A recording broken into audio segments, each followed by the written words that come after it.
देश में 4,000 मस्जिदों पर हिंदू पक्ष ने किया दावा, सुप्रीम कोर्ट पहुंचा मामला।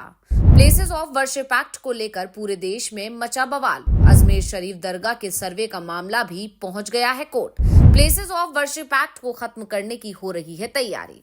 इस समय देश में मंदिर मस्जिद का विवाद सुर्खियों में छाया हुआ है। अयोध्या का विवाद तो सुलझ चुका है और वहां भव्य राम मंदिर भी बन गया है, लेकिन वाराणसी में श्री काशी विश्वनाथ और ज्ञानवापी मस्जिद, मथुरा में श्री कृष्ण जन्मभूमि और शाही ईदगाह मस्जिद विवाद के बाद संभल में जामा मस्जिद और हरिहर मंदिर विवाद के अलावा अब अजमेर शरीफ दरगाह को लेकर भी विवाद सामने आ गया है। संभल में तो सर्वे के आदेश दिए जाने के बाद बवाल मच गया, तो अजमेर शरीफ के मामले में कोर्ट ने याचिका पर सुनवाई के आदेश दे दिए हैं।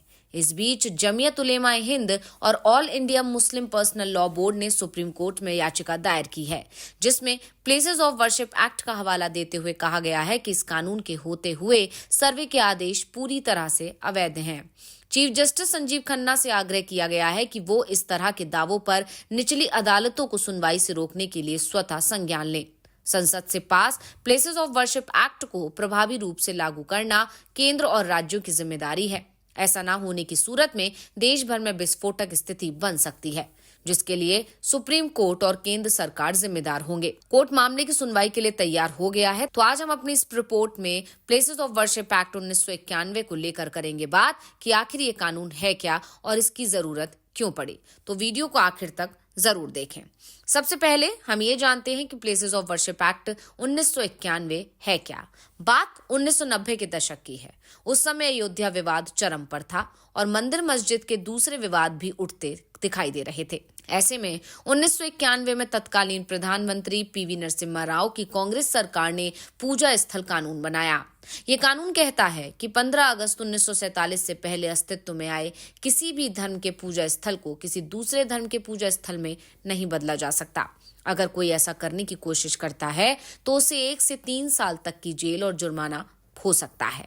अयोध्या का मामला उस वक्त कोर्ट में था, इसलिए उसे इस कानून से अलग रखा गया था। अब पहले हम इस कानून के बारे में पूरी तरह से जान लेते हैं। प्लेसेस ऑफ वर्शिप एक्ट धारा 2। ये धारा कहती है कि 15 अगस्त 1947 में मौजूद किसी धार्मिक स्थल में बदलाव के विषय में यदि कोई याचिका कोर्ट में पेंडिंग है तो उसे बंद कर दिया जाएगा। प्लेस ऑफ वर्शिप एक्ट की धारा 3। इस धारा के अनुसार किसी भी धार्मिक स्थल को पूरी तरह या आंशिक रूप से किसी दूसरे धर्म में बदलने की अनुमति नहीं है। इसके साथ ही ये धारा ये सुनिश्चित करती है कि एक धर्म के पूजा स्थल को दूसरे धर्म के रूप में ना बदला जाए या फिर एक ही धर्म के अलग खंड में भी ना बदला जाए। प्लेस ऑफ वर्शिप एक्ट की धारा 4(1). इस कानून की धारा 4(1) कहती है कि 15 अगस्त 1947 को एक पूजा स्थल का चरित्र जैसा था उसे वैसा ही बरकरार रखा जाएगा। प्लेस ऑफ वर्शिप एक्ट की धारा 4(2). धारा 4(2) के अनुसार ये उन मुकदमों और कानूनी कार्यवाहियों को रोकने की बात करता है जो प्लेस ऑफ वर्शिप एक्ट के तहत लागू होने की तारीख पर पेंडिंग थे। प्लेस ऑफ वर्शिप एक्ट की धारा 5। इसमें प्रावधान है कि ये एक्ट राम जन्मभूमि, बाबरी मस्जिद मामले और इससे संबंधित किसी भी मुकदमे, अपील या कार्यवाही पर लागू नहीं करेगा। मुस्लिम संगठनों की तरफ से अब सुप्रीम कोर्ट में याचिका दायर की गई है कि जब वर्शिप एक्ट लागू है तो फिर मस्जिदों के सर्वे के आदेश क्यों दिए जा रहे हैं। वैसे एक पक्ष वर्शिप एक्ट का विरोध भी कर रहा है। जुलाई 1991 में जब केंद्र सरकार ये कानून लेकर आई थी तब भी संसद में भाजपा ने इसका विरोध किया था।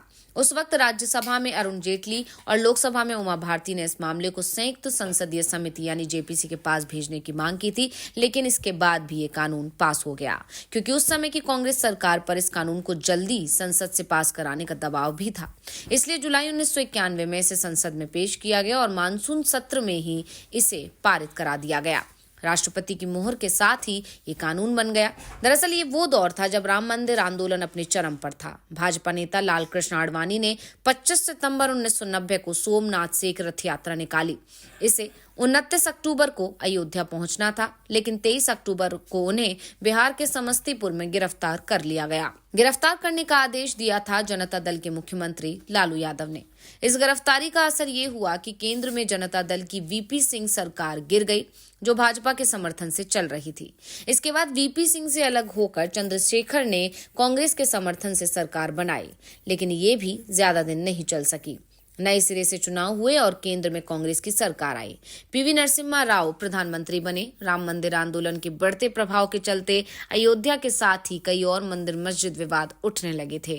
इन विवादों पर विराम लगाने के लिए ही नरसिम्हा राव सरकार ये कानून लेकर आई थी। तो अब बात करते हैं कि क्या वर्शिप एक्ट को कोर्ट में चुनौती दी गई या कोई याचिका इसे लेकर दायर हुई। तो जब वाराणसी की निचली अदालत ने ज्ञानवापी मस्जिद के सर्वे के आदेश दिए, तब भी ये मामला सुप्रीम कोर्ट पहुंचा था। लेकिन 4 अगस्त 2023 को सुप्रीम कोर्ट ने इलाहाबाद हाई कोर्ट के उस आदेश पर रोक लगाने से इनकार कर दिया जिसमें भारतीय पुरातत्व सर्वेक्षण ज्ञानवापी मस्जिद परिसर का वैज्ञानिक सर्वे करने की अनुमति दी गई थी। कोर्ट ने कहा, जो एक पक्ष के लिए मामूली बात है वो दूसरे पक्ष के लिए आस्था का विषय हो सकती है। सुप्रीम कोर्ट ने कहा था कि प्लेसेस ऑफ वर्शिप एक्ट 1991 के सेक्शन 3 के तहत किसी धार्मिक स्थल की धार्मिक प्रकृति का निर्धारण करने पर रोक नहीं है।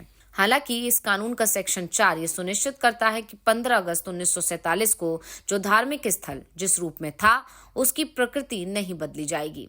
कोर्ट के आदेश के बाद से ही एक के बाद एक धार्मिक विवाद सामने आना शुरू हो गए हैं। सुप्रीम कोर्ट के आदेश के बाद जो विवाद सामने आए उसमें मथुरा विवाद।